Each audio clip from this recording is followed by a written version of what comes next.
Good morning student of class 8। Similarly कल मैंने आपको यहाँ पे जो पार्लियामेंट में कौन आते हैं, पार्लियामेंट में कौन पार्टिसिपेट करते हैं, उनके बारे में बताया था। आज हम थोड़ा इसके आगे देखते हैं। Similarly it has more recently been suggested that there should be reservations of the seat for women. आपको पता है कि रिसेंटली हमने देखा है कि जो पंचायती राज है या फिर पार्लियामेंट में बोलें तो रिसेंटली वुमेंस के लिए रिजर्वेशन की बात की गई है, फिर वुमेंस के लिए कुछ सीटें रिजर्व होना चाहिए। This is a still being debates. ये इशू बहुत ही बड़ा डिबेट का इशू है। 60 year ago only 4% of the MPs were women's and today it has just even 11%। हम 60 ईयर पहले देखें तो सिर्फ और सिर्फ 4% MPs ही पार्लियामेंट में पार्टिसिपेट करती थी, और आज के समय में देखें तो सिर्फ 11% ही वुमेन पार्टिसिपेट कर रही हैं। This is small share when you considered in the fact of population are women. Womens की पॉपुलेशंस को हम इंडिया में देखें और वुमेंस की पॉपुलेशन के हिसाब से देखें तो ये सच में बहुत ही छोटा फिगर होता है किस हिसाब से participations of the parliament in women. Women's के पार्टिसिपेशंस को देखते हुए हम वुमेंस का शेयर देखें तो ये बहुत ही कम है।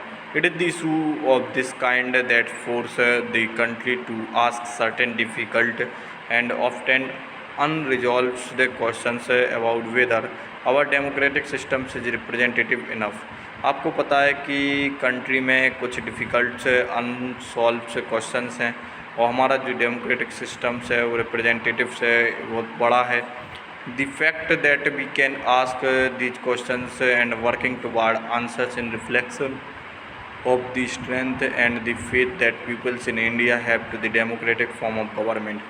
यहाँ पे हम क्वेश्चंस देखें, ठीक है, फैक्ट को देखें तो यहाँ पे क्वेश्चन सच में बहुत बड़ा है। हमारी जो स्ट्रेंथ है, पॉपुलेशन है हमारे यहाँ पे इंडिया के, हम जो स्ट्रेंथ और पीपल्स की पॉपुलेशन के बारे में बात करें, इन्हें डेमोक्रेटिक कंट्रीज गवर्नमेंट जिस हिसाब से हम अपनी गवर्नमेंट को यहाँ पे एस्टेब्लिश कर रहे हैं, चला रहे हैं, उस हिसाब से सच में एक क्वेश्चनेबल क्वेश्चन है कि किस हिसाब से हम इस चीज़ को कंट्रोल कर पाएँ।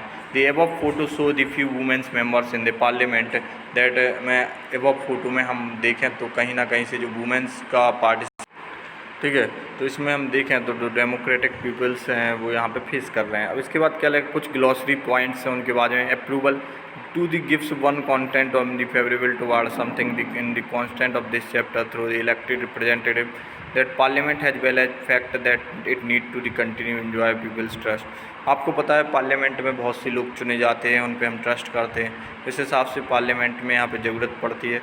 कॉलाइजेंस कहलाता है एक प्रकार से गठबंधन, मतलब जो स्मॉलर जो एलायंस होती है ग्रुप ऑफ पार्टीज़ के बीच में होती है, ठीक है। यहाँ पे जो पॉलिटिकल पार्टीज रहती हैं वो एक दूसरे में क्या कर लेती हैं, अलायंस कर लेती हैं टेम्परेरी पर्पज़ के लिए। एक होता है unresolved situations in which there are no easy solution of the problem. Unresolved मतलब कि ऐसी प्रॉब्लम जिसका कोई सॉल्यूशन ही नहीं दिखे पार्लियामेंट में या फिर कहीं भी, तो वो अनरिजॉल्व कहलाता है। थैंक यू स्टूडेंट, मिलते हैं नेक्स्ट लेक्चर में।